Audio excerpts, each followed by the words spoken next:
Ils sont peut-être parmi ses meilleurs avocats. Bonjour Maxime, bonjour Charles. Bonjour. Merci d'être avec nous sur TV5 Monde. Vous appartenez au groupe Dégénéré Science. Vous avez en partie défendu Julian Assange, c'est le fondateur du groupe Wikileaks, celui qui a révélé notamment les relations diplomatiques américaines, un peu parfois bizarres. Comment vous avez procédé pour défendre Assange et son site Wikileaks ? Alors, on a défendu Assange, mais avant tout le site Wikileaks, parce que c'est un outil qui nous a servi depuis quelques années à découvrir certains dossiers. On a défendu surtout le site en en mettant à disposition des copies du site pour éviter une censure.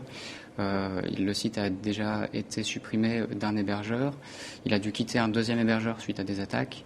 On a voulu prendre les devants et permettre à n'importe quel citoyen d'accéder au contenu depuis des copies. Alors il y a une petite manip informatique certainement à faire. Qu'est-ce que vous risquez légalement pour avoir justement permis encore l'accès à ce site Wikileaks ?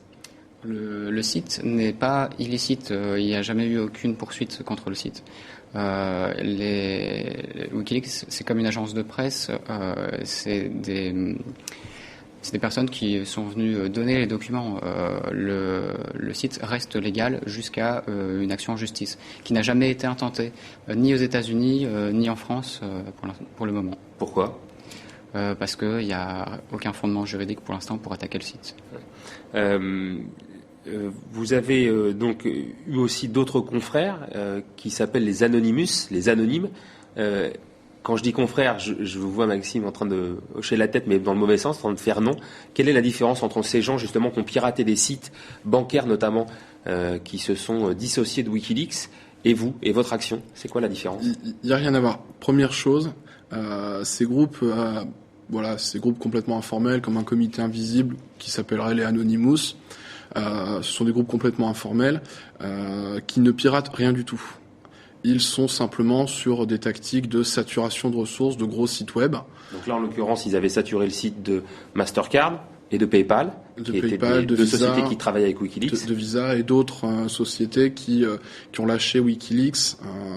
Il y a eu d'autres attaques du même type. Enfin, je veux dire, c'est simplement, on crée plusieurs millions de connexions en se mettant à plusieurs et en synchronisant l'attaque pour appuyer sur le bon bouton au même moment. C'est vraiment le degré zéro de la revendication citoyenne. Ça n'a rien à voir avec Wikileaks. C'est simplement des gens qui pensent pouvoir aider Wikileaks en utilisant ce type de moyens. Ça n'a rien à voir premièrement avec le hacking, on va en reparler j'imagine par la suite, ça n'a rien à voir avec Wikileaks, c'est simplement vraiment le degré zéro de ce qu'on peut faire en matière de revendication numérique à l'heure actuelle. Alors c'est vrai que dans les médias en revanche ça fait parler, vous au niveau de votre groupe Dégénéré Science, si on comprend bien, votre souhait c'est de faire circuler le plus possible l'information, c'est ça ? Oui, c'est ça, c'est l'idée le mouvement hacker s'est fondé depuis les années 50-60 sur deux grandes idées principales. Premièrement, liberté de circulation de l'information. L'information doit pouvoir se mouvoir librement. Toute l'information.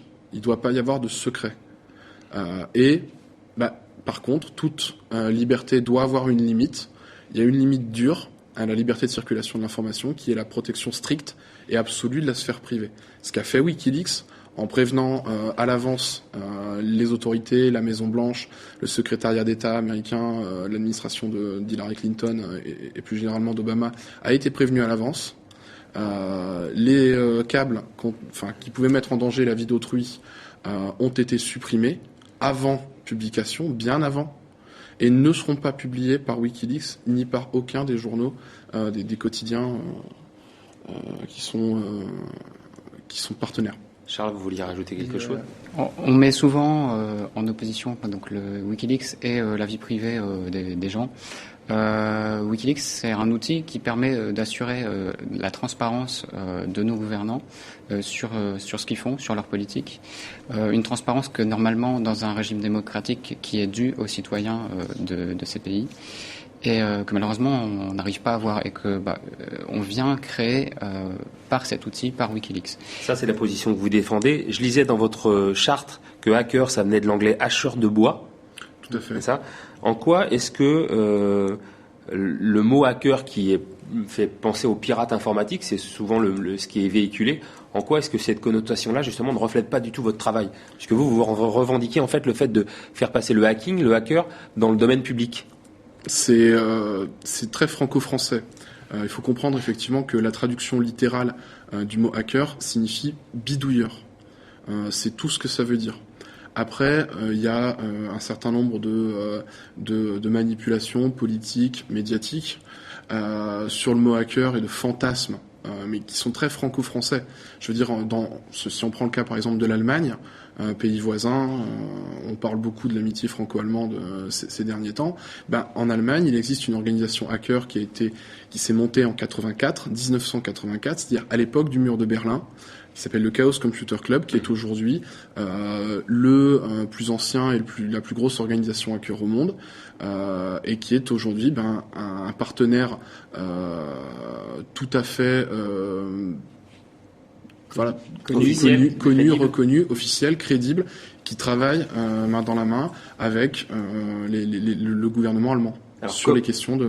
Comment voudriez-vous faire rentrer dans le débat public français le mot hacker et cette espèce de bidouillage informatique dont vous parlez pour avoir une plus grande transparence? On voudrait lui redonner son sens originel, expliquer un peu ce qu'on fait au sein du mouvement hacker, les expérimentations qu'on fait sur l'électronique, sur des logiciels, les réflexions qu'on a eues sur le domaine de la vidéosurveillance, sur le domaine de la société de l'information. C'est un travail qui est un travail de fond sur les mutations sociales en cours. On parlait justement de Monsieur Zuckerberg et de Facebook. Justement, une question entre les deux, entre Zuckerberg et Assange, quel serait votre choix? Time Magazine a décrété Zuckerberg, donc le créateur de Facebook. Et pour vous? Il n'y a pas vraiment de choix possible.